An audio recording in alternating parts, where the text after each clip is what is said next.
एक समय की बात है, पहाड़ियों के बीच बसे एक अनोखे गांव में अर्जुन नाम का एक दयालु व्यक्ति रहता था। वह अपनी कड़ी मेहनत, विनम्रता और प्रकृति से गहरे जुड़ाव के लिए जाने जाते थे। हर दिन वह अपने खेतों की देखभाल करता था और गांव में मिलने वाले सरल लेकिन संतुष्टिदायक जीवन का आनंद लेता था। कुछ ही दूरी पर एक हलचल भरे शहर में प्रिया नाम की एक युवा महिला आधुनिकता और सुविधा का जीवन जी रही थी। वह एक महत्वाकांक्षी वास्तुकार थीं। उन्हें आसमान छूती इमारतों को डिजाइन करने का शौक था। ब्लूप्रिंट और शहरी जीवन की निरंतर हलचल से भरे हुए थे। भाग्य की अपनी योजनाएं थीं और एक गर्मियों में प्रिया ने अपने व्यस्त कार्यक्रम से छुट्टी लेने और प्रेरणा के लिए ग्रामीण इलाकों का दौरा करने का फैसला किया। वह एक ऐसा प्रोजेक्ट डिजाइन करना चाहती थी जो प्रकृति के साथ मेल खाता हो और गांव उसके लिए एकदम सही प्रेरणा की तरह लग रहा था। अर्जुन ने पहली बार प्रिया को गांव के बाजार में देखा।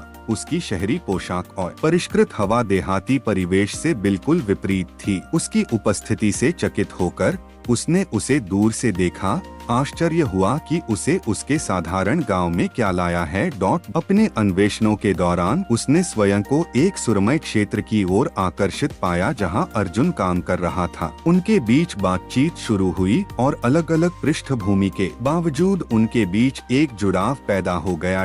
उन्होंने और अर्जुन ने एक साथ अधिक समय बिताया और अपने बिल्कुल अलग जीवन की कहानियां साझा की। अर्जुन ने उसे पक्षियों और पौधों के नाम सिखाए।